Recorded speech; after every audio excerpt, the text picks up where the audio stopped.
Hello టెక్నోఫైల్స్, I'm నందు జుర్గే. ఈరోజు వీడియోలో మనం వాట్ ఈజ్ సాఫ్ట్వేర్, అసలు సాఫ్ట్వేర్ అంటే ఏంటో తెలుసుకుందాం. Yes, software is a collection of programs. Software అంటే కొన్ని గ్రూప్ ఆఫ్ ప్రోగ్రామ్స్ని కలిపితేనే మనం ఒక సాఫ్ట్వేర్ కింద కాల్ చేస్తాం. ఇప్పుడు ఇంకొక డౌట్ వస్తుంది, అసలు ప్రోగ్రామ్ అంటే ఏంటి? ప్రోగ్రామ్ అంటే మనం కంప్యూటర్కి ఏదైనా ఒక టాస్క్ని పెర్ఫామ్ చేయడానికి మనం దానికి ఇచ్చే ఇన్స్ట్రక్షన్స్నే మనం ప్రోగ్రామ్ అని చెప్పేసి పిలుస్తాం అన్నమాట. So program is nothing but set of instructions. ఇప్పుడు ఇంకొక డౌట్ వస్తుంది, అసలు ఈ ప్రోగ్రామ్ని ఎలా క్రియేట్ చేస్తాము? ఈ ప్రోగ్రామ్స్ని ఎలా క్రియేట్ చేస్తాము అంటే through the programming language.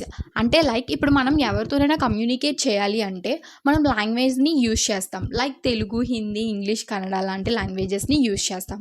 So అలానే మనం కంప్యూటర్తో కమ్యూనికేట్ అవ్వాలి అంటే కంప్యూటర్కి అర్థమయ్యే లాంగ్వేజ్నే ప్రోగ్రామింగ్ లాంగ్వేజెస్ అని చెప్పేసి అంటారనమాట.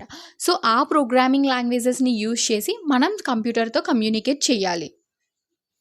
సో మనం ఏదైనా అదర్ లాంగ్వేజ్ వచ్చిన పర్సన్తో కమ్యూనికేట్ అవ్వాలి అంటే మనం ఆ లాంగ్వేజ్ నేర్చుకోవాల్సిందే కదా. సో అలానే మనం కంప్యూటర్తో కమ్యూనికేట్ చేయాలంటే మనం కంప్యూటర్కి అర్థమయ్యే భాషని నేర్చుకోవాల్సిందే.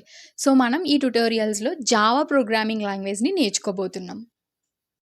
సో మనం ప్రోగ్రామింగ్ లాంగ్వేజ్ని యూజ్ చేసి గ్రూప్ ఆఫ్ ప్రోగ్రామ్స్ని డిజైన్ చేస్తాము. అంటే సెట్ ఆఫ్ ఇన్స్ట్రక్షన్స్ని రాస్తాము, దాన్నే సెట్ ఆఫ్ కోడ్ అని చెప్పేసి కూడా అంటాము. ఈ సెట్ ఆఫ్ ఇన్స్ట్రక్షన్స్ని మనం ప్రోగ్రామ్ అంటాం.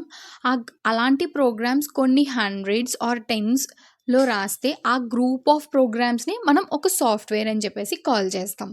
సో ఇప్పుడు మీకు అర్థమైందా సాఫ్ట్వేర్ అంటే ఏంటి, ప్రోగ్రామ్ అంటే ఏంటి, అండ్ ప్రోగ్రామింగ్ లాంగ్వేజ్ అంటే ఏంటి అని. Thank you for watching. Please like, share and subscribe and stay tune for more.